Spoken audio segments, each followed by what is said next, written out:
Hello students, last class में हमने हमारा बायो का चैप्टर टिश्यू कंप्लीट कर लिया था और आज की क्लास में हम स्टार्ट करेंगे केमिस्ट्री का third chapter. Is it okay? And this is atoms and molecules. तो हमें जो चैप्टर स्टार्ट करना है वो शुरू करना है atoms and molecules. Is it okay? तो चलिए शुरू करते हैं इस चैप्टर को. बहुत ही इम्पॉर्टेंट और कॉन्सेप्चुअल और न्यूमेरिकल बेस्ड चैप्टर है ये. केमिस्ट्री का होने के बावजूद इसमें आपको ढेर सारे न्यूमेरिकल सॉल्व करने हैं, है ना.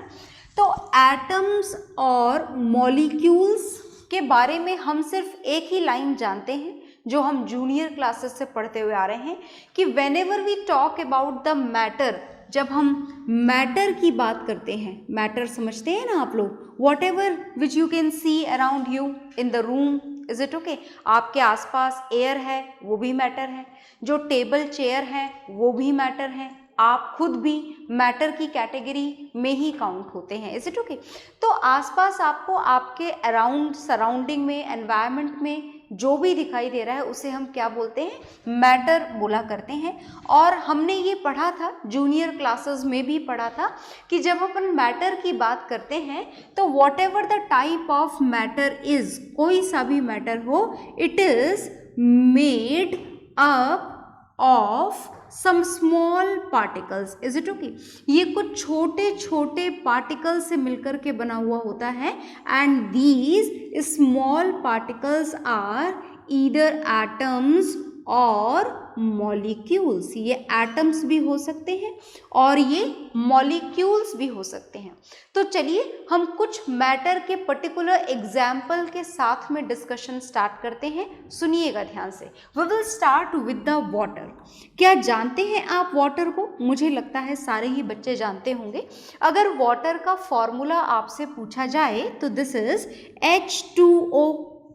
Is it okay?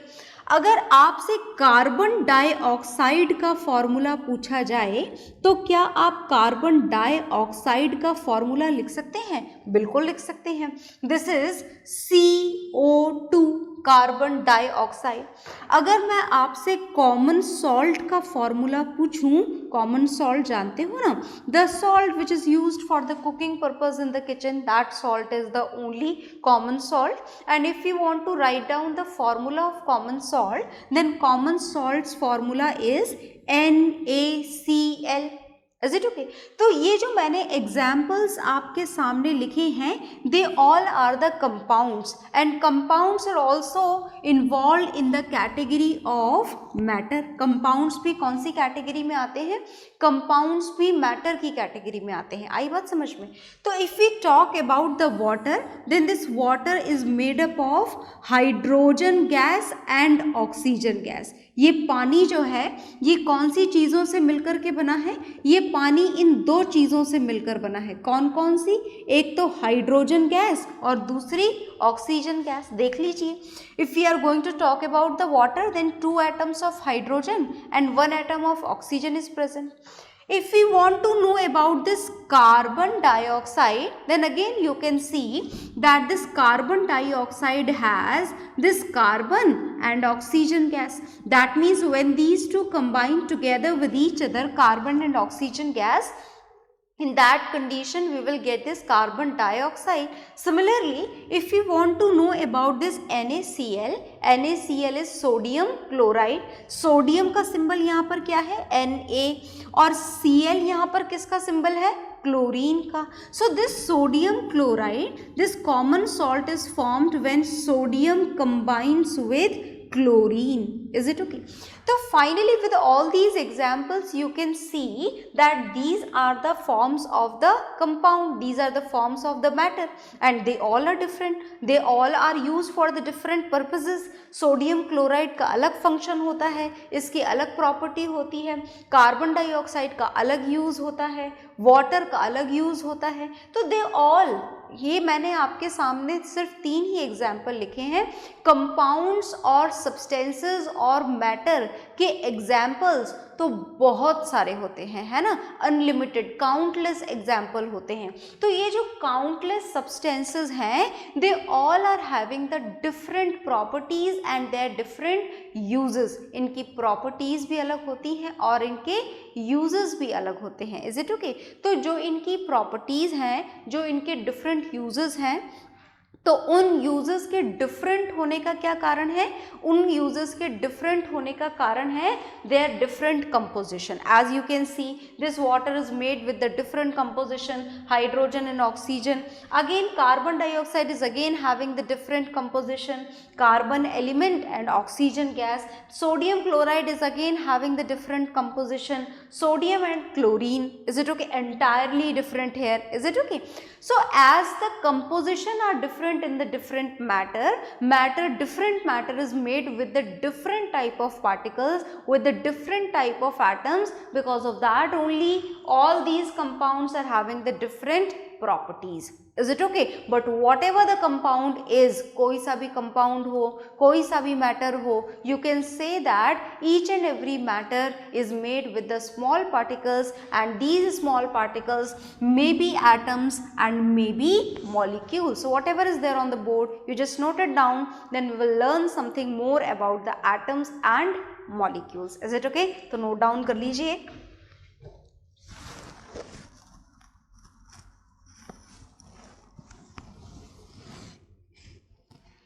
तो आपने ये नोट डाउन कर लिया होगा, और नोट डाउन करने के बाद में जो हम पढ़ने जा रहे हैं इस चैप्टर में, that is very very important, बहुत इम्पॉर्टेंट पार्ट हम लोग पढ़ने जा रहे हैं। क्या पढ़ने जा रहे हैं? सुनिएगा ध्यान से, बहुत ज़्यादा ध्यान से। बहुत इम्पॉर्टेंट चैप्टर है, अपने पेशेंस को बनाए रखिएगा और हर बात को ध्यान से समझने की कोशिश करिएगा। ओके? तो एटम्स एंड मॉलिक्यूल्स चैप्टर में जो हम नेक्स्ट टॉपिक स्टार्ट करने जा रहे हैं, this is law of chemical combination. हम लॉ नहीं, हम लॉज पढ़ेंगे। Actually there are 2 laws of chemical combination. हम केमिकल कॉम्बिनेशन के 2 लॉज पढ़ने जा रहे हैं। बहुत ध्यान से देखिएगा, हम केमिकल कॉम्बिनेशन की बात करने जा रहे हैं। केमिकल कॉम्बिनेशन का मतलब क्या होता है? कुछ भी हो सकता है। केमिकल कॉम्बिनेशन का मतलब when 2 or more elements combine together or whatever the case is.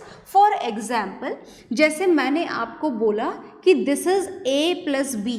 अब ये A और B symbolic representation है, they may be of the different types of compounds. Is it okay? So when these A and B react together, then the product forms are C and D. हमने मान लिया कि जब ये दोनों reaction कर रहे हैं, A और B जब रिएक्शन कर रहे हैं, तो प्रोडक्ट क्या बन रहा है? प्रोडक्ट बन रहा है C and D. Is it okay? तो ये जो 2 चीज़ें आपने रिएक्शन करने के लिए यूज़ करी हैं, इज इट ओके, इनको बोला जाता है रिएक्टेंट। क्या बोला जाता है इनको? इनको रिएक्टेंट बोला जाता है। और जो भी चीज़ यहाँ पर बन रही है, इज इट ओके, जैसे इन दोनों को मिलाया तो कुछ नए प्रोडक्ट बने, और उन नए प्रोडक्ट का नाम हमने यहाँ पर क्या लिख रखा है? C and D. तो जो चीज़ें बनी, उन बनी हुई चीज़ों को यहाँ पर क्या बोला जाता है? उन बनी हुई चीज़ों को यहाँ पर बोला जाता है प्रोडक्ट। क्या बोला जाता है? प्रोडक्ट। और रिएक्टेंट और प्रोडक्ट के बीच में ये सिंगल साइडेड एरो वाला साइन लगाया जाता है, जिस साइन को आप बोलते हैं it gives. Is it okay? मतलब these reactant combine to give these 2 product. चलिए, तो कुछ एग्जाम्पल भी मैं आपको बता देती हूँ। For example, when hydrogen gas reacts with oxygen gas, बहुत ध्यान से देखिएगा, hydrogen gas reacts with oxygen gas, then what will be formed? Then water will be formed. क्या बनता है यहाँ पर? जब हाइड्रोजन गैस और ऑक्सीजन गैस रिएक्शन करते हैं तो प्रोडक्ट क्या बनता है? प्रोडक्ट वाटर बनता है। तो हाइड्रोजन और ऑक्सीजन गैस को आप यहाँ पर क्या बोलेंगे? हाइड्रोजन और ऑक्सीजन गैस को हम यहाँ पर बोलेंगे रिएक्टेंट। Is it okay? और ये जो H2O यहाँ पर बना है, ये यहाँ पर क्या कहलाएगा? ये यहाँ पर कहलाएगा प्रोडक्ट। इसको क्या बोला जाता है? इसको बोला जाता है प्रोडक्ट। Is it okay? चलिए और रिएक्शन मैं आपको बताती हूँ। Similarly when carbon reacts with oxygen gas, carbon की रिएक्शन किससे होने वाली है? ऑक्सीजन गैस से। तो when carbon reacts with oxygen gas then what will be the product form? Look here, मैंने अभी थोड़ी देर पहले भी आपको बताया था। Then carbon dioxide will be formed. क्या बनेगा यहाँ पर प्रोडक्ट? Carbon dioxide. तो ये जो चीज़ें आपने यहाँ पर काम में ली हैं, कार्बन एंड ऑक्सीजन गैस, उनको क्या बोला जाएगा? उनको बोला जाएगा रिएक्टेंट। और कार्बन डाइऑक्साइड, ये जो प्रोडक्ट आपको मिला है, तो आपने बोल ही दिया कि इसको क्या बोलेंगे हम? इसको यहाँ पर हम बोलेंगे प्रोडक्ट। आ गई बात समझ में? Is it okay? तो ये जो मैंने आपके सामने लिखा है, these can be known as chemical combination. इन्हीं को क्या बोला जाता है? इन्हीं को बोला जाता है chemical combination. Is it okay? तो आप प्लीज इनको नोट डाउन करिए, केमिकल कॉम्बिनेशन को। और फिर इन केमिकल कॉम्बिनेशन के लिए कौन से लॉज हमको पढ़ने हैं वो हम थोड़ी सी देर बाद देखेंगे। उससे पहले आप इन एग्जाम्पल्स को नोट डाउन कर लीजिए। ओके?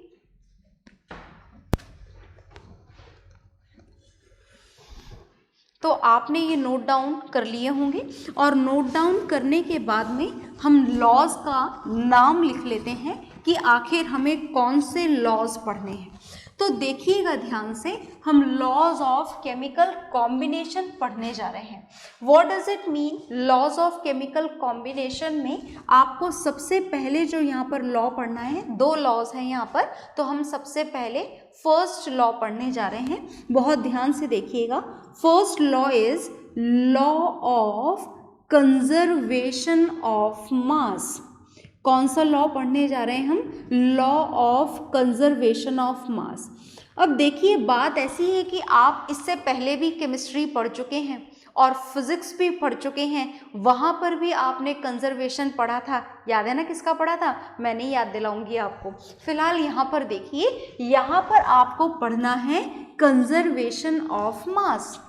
तो मास कंजर्वेशन का क्या मतलब होना चाहिए? किसी भी लॉ में जिसमें आपको किसी भी चीज़ का कंजर्वेशन बताना हो, उसका क्या मतलब होता है? उसका मतलब सुनिएगा। तो according to this law of conservation of mass, this law says mass can neither be created. बहुत ध्यान से देखिएगा, जो लॉ हम लिखने जा रहे हैं, मास कैन नीदर बी क्रिएटेड, ना तो आप मास को क्रिएट कर सकते हो, nor be destroyed. Mass can neither be created nor be destroyed in a chemical reaction. Is it okay? किसके लिए लिख रहे हैं हम ये लॉ? हम ये लॉ लिख रहे हैं किसी भी केमिकल रिएक्शन के लिए। आ गई बात समझ में? Mass can neither be created nor be destroyed in a chemical reaction, and according to this you can say that total mass of reactant, that means say आप शुरू कर दें, that means total mass of reactants is always equals to total mass of product, is always equals to total mass of products. Is it okay? तो चलिए इस law को हम समझने की कोशिश करते हैं कि आखिर ये लॉ कहना क्या चाह रहा है। सुनिएगा ध्यान से। According to this mass can neither be created nor be destroyed in a chemical reaction.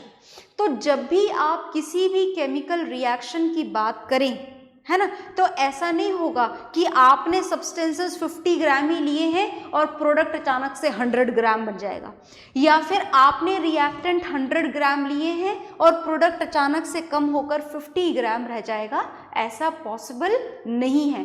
किसी भी केमिकल रिएक्शन में whatever the total mass of reactant is, that is always equal to the total mass of product. तो चलिए मैं आपको यहाँ पर इसको एक रिएक्शन के थ्रू एक्सप्लेन करती हूँ। जैसे फॉर एग्जाम्पल ध्यान से सुनिएगा, ये रिएक्शन हमने लिखी CaCO3, ये Ca है यहाँ पर कैल्शियम और CO3 है यहाँ पर कार्बोनेट, मतलब इसका नाम है कैल्शियम कार्बोनेट। क्या नाम है इसका? Calcium carbonate. अब अगर आप ये सोच रहे हो कि ये नाम हमें कैसे याद रहेगा, कैल्शियम कार्बोनेट है इसका नाम, या फिर किसी भी कंपाउंड का क्या नाम है, ये हमें कैसे याद रहेगा, तो अभी आप इस बात की चिंता ना करें, इन नामों को लिखना आपको सीखना है और वो काम इसी चैप्टर में करना है, तो इसीलिए अभी परेशान होने की ज़रूरत नहीं है। फॉर 2 to 3 डेज़ आप इस नाम को याद रख लें, और फिर ये नाम कैसे आया ये मैं आपको बहुत अच्छी तरीके से समझाऊंगी। यहाँ पर भी थोड़ा सा समझा देती हूँ। Actually this Ca element is calcium and this CO3 is carbonate, so this compound is calcium carbonate.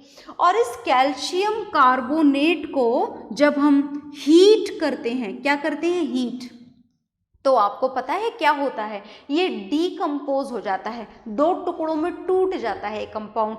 जरा देखिएगा वो 2 टुकड़े किसके मिलते हैं आपको, उसमें से एक टुकड़ा हमको मिलता है इसका और दूसरा मिलता है इसका, मतलब फर्स्ट कंपाउंड जो प्रोडक्ट आपको मिल रहा है Ca is calcium and oxygen is oxide.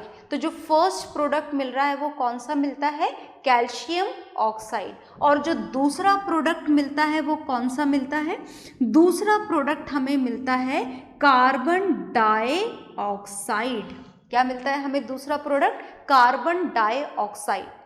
तो जब इनके इस रिएक्शन को करवाने के लिए जब इनके मासेस को मेजर किया गया, तो इस law of chemical combination which is law of conservation of mass first part, उसके अकॉर्डिंग क्या होना चाहिए? उसके अकॉर्डिंग कैल्शियम कार्बोनेट क्या है यहाँ पर? रिएक्टेंट। और ये दोनों क्या है यहाँ पर? प्रोडक्ट। फर्स्ट प्रोडक्ट क्या है यहाँ पर? calcium oxide, and the another product is this, that is carbon dioxide. So according to this law of conservation of mass, total mass of reactant should be equal to total mass of product. So whatever the mass of calcium carbonate is, that should be equal to the sum of the masses of calcium oxide and carbon dioxide. And it happened, ऐसा हुआ जब इनके masses को major किया गया। So initially the scientist took 100 gram of calcium carbonate. उन्होंने कितना लिया टोटल कैल्शियम कार्बोनेट? 100 ग्राम। और उस 100 ग्राम कैल्शियम कार्बोनेट को हीट करने से जो कैल्शियम ऑक्साइड मिला, it was 56 grams. Is it okay? And the mass of carbon dioxide gas obtained was 44 ग्राम। तो बिल्कुल फिक्स्ड प्रोपोर्शन था ये। जब 100 ग्राम कैल्शियम कार्बोनेट को डिकम्पोज किया तो कैल्शियम ऑक्साइड कितना मिला? 56 ग्राम। कार्बन डाइऑक्साइड कितना मिला? 44 ग्राम मिला। तो अब जरा चेक कर लीजिए कि ये जो मास ऑफ रिएक्टेंट है ये इन सम ऑफ प्रोडक्ट के बराबर आ रहा है या नहीं आ रहा है? Is it okay? तो बिल्कुल आ रहा है। This is 100 gram and the sum of these two number is also 100 ग्राम। तो hence proved, you can say now it is proved that mass of reactant is exactly equal to the mass of product. So this is only law of conservation of mass. इसी को क्या बोला जाता है? इसी को बोला जाता है law of conservation of mass. So you noted down this law of conservation of mass with the example, then we will learn the second law of chemical combination. तो आप इसे पहले नोट डाउन कर लीजिए। ओके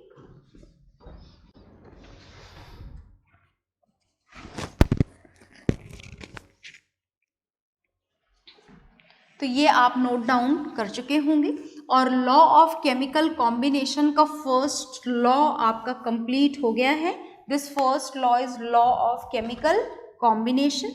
और जो हम second law पढ़ने जा रहे हैं, this is law of constant proportion and that is also a part of law of chemical combination, right. तो चलिए देखिएगा, हम इसका सेकेंड लॉ पढ़ने जा रहे हैं which is also a part of law of chemical combination. First is done, law of conservation of mass is done, and now we are going to know about this second law of chemical combination, and this is law of constant proportion. कौन सा law हम पढ़ेंगे? हम पढ़ेंगे law of constant proportion. Is it okay? Now what do you mean by law of constant proportion? तो चलिए जानते हैं. पहले मैं लिख देती हूँ. ये वाला जो लॉ है that is more conceptual than the first law of conservation of mass. So you have to listen to me very carefully. Okay? So are you ready to listen to me carefully? Yes, you have to be. So look here, this is law of constant proportion. According to this law of constant proportion, all the compounds, बहुत ध्यान से देखिएगा क्या लिख रही हूँ मैं यहाँ पर, all the compounds है ना, all the compounds. compounds के नाम तो याद है ना, अभी बताती हूँ मैं आपको थोड़ी सी देर में. पहले आप इसको लॉ को कंप्लीट कर लीजिए. all the compounds are having the same type of elements chemically combined in the fixed ratio. कैसे combined होते हैं? chemically combined होते हैं. chemically combined in the fixed ratio. Ratio क्या रहता है उनका? रेशो हमेशा क्या रहता है? फिक्स. पर शायद मुझे लगता है अभी आपको इस लॉ का मतलब समझ में नहीं आया होगा, है ना? नहीं आया ना? तो चलिए समझने की कोशिश करते हैं. This law is very very conceptual, बहुत इंपॉर्टेंट और बहुत ही ज़्यादा इंपॉर्टेंट लॉ है, तो बहुत ध्यान से सुनिएगा. तो हम वर्ड टू वर्ड सारे वर्ड्स को समझना शुरू कर देते हैं. तो first we will start with the word compounds. Do you know some examples of compound? अभी अभी हमने लिखे थे कुछ कंपाउंड्स के एग्जाम्पल, जैसे carbon dioxide is an example of a compound, like water is also an example of a compound. Sodium chloride जो हमने लिखा था थोड़ी देर पहले, that is also a chemical compound. Calcium carbonate भी लिखा था आपने, that is also chemical compound. और इसके डीकम्पोजिशन से हमें मिला था CaO, जिसका नाम आपके रजिस्टर्स में लिखा हुआ है, अभी अभी आपने लिखा था. This is calcium oxide and this is also a chemical compound and many more examples are there. इसके अलावा भी ढेर सारे एग्जाम्पल्स हैं जो आप धीरे धीरे सीखोगे, धीरे धीरे पढ़ोगे. कुछ पढ़े हुए हैं जूनियर क्लासेस में, कुछ पढ़ोगे हायर क्लासेस में. So these all are the examples of chemical compound. ये सब क्या है? chemical compound है. तो आप देख रहे हैं जो कार्बन डाइऑक्साइड गैस है वो कौन से एलिमेंट से बनी है? कार्बन एंड ऑक्सीजन से. और अगर आप वाटर की बात करें तो ये वाटर कौन से एलिमेंट से बना है? हाइड्रोजन एंड ऑक्सीजन से. Is it okay? तो अगर चलिए हम वाटर के साथ में ही स्टार्ट कर लेते हैं. तो अगर आप बात वाटर की करें, इज इट ओके, तो वाटर कौन से दो एलिमेंट से मिलकर के बना है? वाटर बना है दो एलिमेंट से मिलकर. First element is hydrogen and second element is oxygen. और हमने यहाँ पर वाटर का क्या फॉर्मूला लिखा? हमने फॉर्मूला लिखा H2O.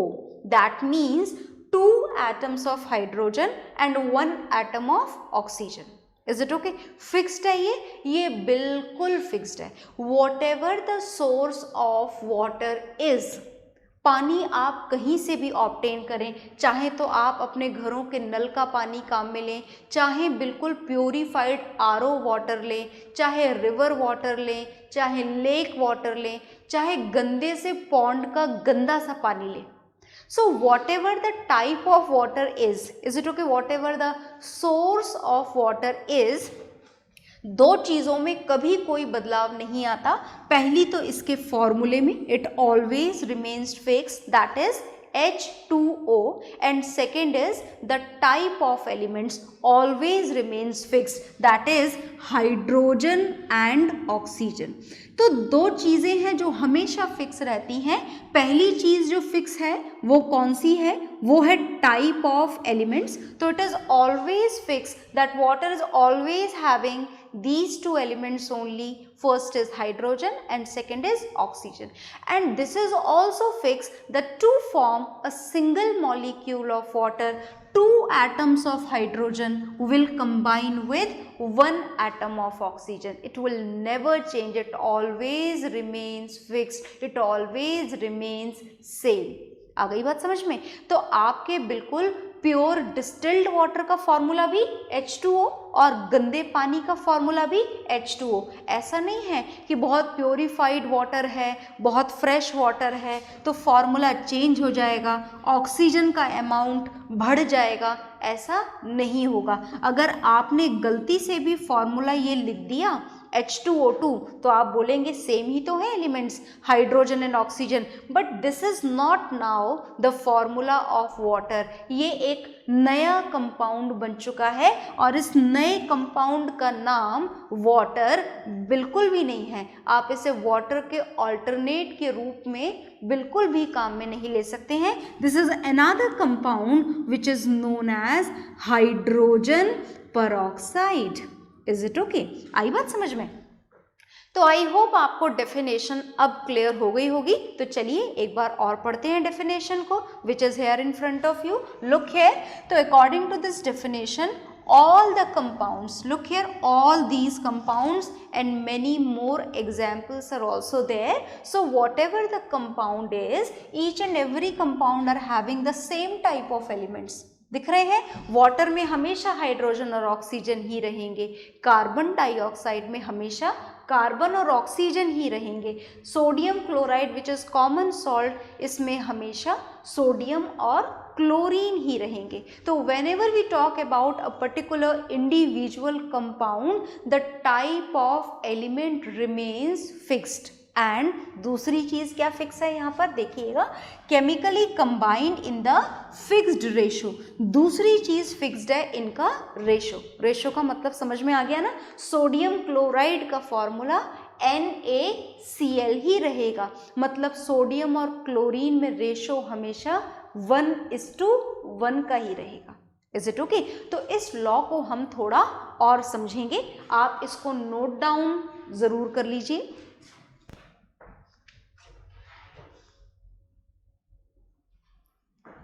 तो नोट डाउन आप इसे कर चुके हैं और इस लॉ को समझना थोड़ा और बाकी है, पर वो काम हम करेंगे नेक्स्ट क्लास में। Okay, bye everyone.